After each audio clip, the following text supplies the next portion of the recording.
ব্যর্থ এনামুল, কোয়েটাকে হারিয়ে চ্যাম্পিয়ন পেশোয়ার।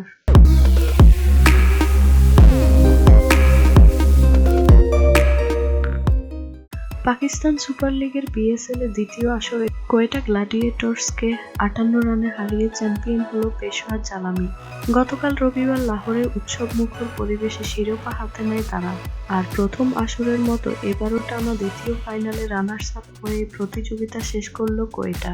নিরাপত্তার শঙ্কা সত্ত্বেও বিদেশি ক্রিকেটারদের নিয়ে পাকিস্তানি পিসিএল এর ফাইনাল আয়োজন চ্যালেঞ্জ নিয়েছিল দেশটির ক্রিকেট বোর্ড। লাহোরের গাদ্দাফি স্টেডিয়ামে কঠোর নিরাপত্তা চাদরে ঢেকে সেই আয়োজনে সফল হয়েছে পিসিবি। ক্রিকেটাররা তো বটেই, কানায় কানায় পরিপূর্ণ গ্যালারির উন্মাদনা উপভোগ্য করে তুলেছে কোয়েটা গ্ল্যাডিয়েটর্স ও পেশোয়ার জালামির শিরোপার লড়াই, যেখানে শেষ হাসি হেসেছে ড্যারেন স্যামির দল পেশোয়ার। টসে জিতে কোয়েটা ব্যাটিংয়ে পাঠায় পেশোয়ারকে।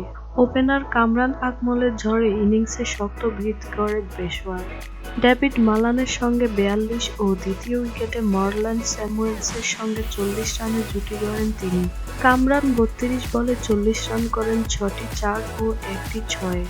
শেষ দিকে ড্যারেন স্যামি ১১ বলে ৩টি ৪ ও ১টি ৬ অপরাজিত ২৮ রান করলে পেশোয়ার স্কোরবোর্ড দাঁড়ায় ৬ উইকেটে ১৪৮ রান।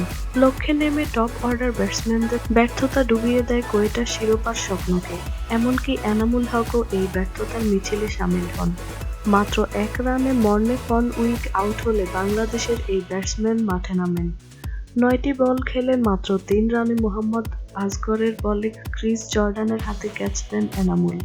পাকিস্তানের জাতীয় দলের নতুন ওয়ানডে অধিনায়ক সরফরাজ আহমেদ, শন আরবিন ও আনোয়ার আলী ছাড়া আর কেউই ২ অঙ্কের রানে যাননি।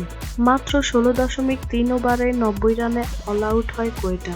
বল হাতে পেশোয়ারের আসগর সর্বোচ্চ ৩টি এবং হাসান ও ওয়াহাব রিয়াজ ২টি করে উইকেট নেন।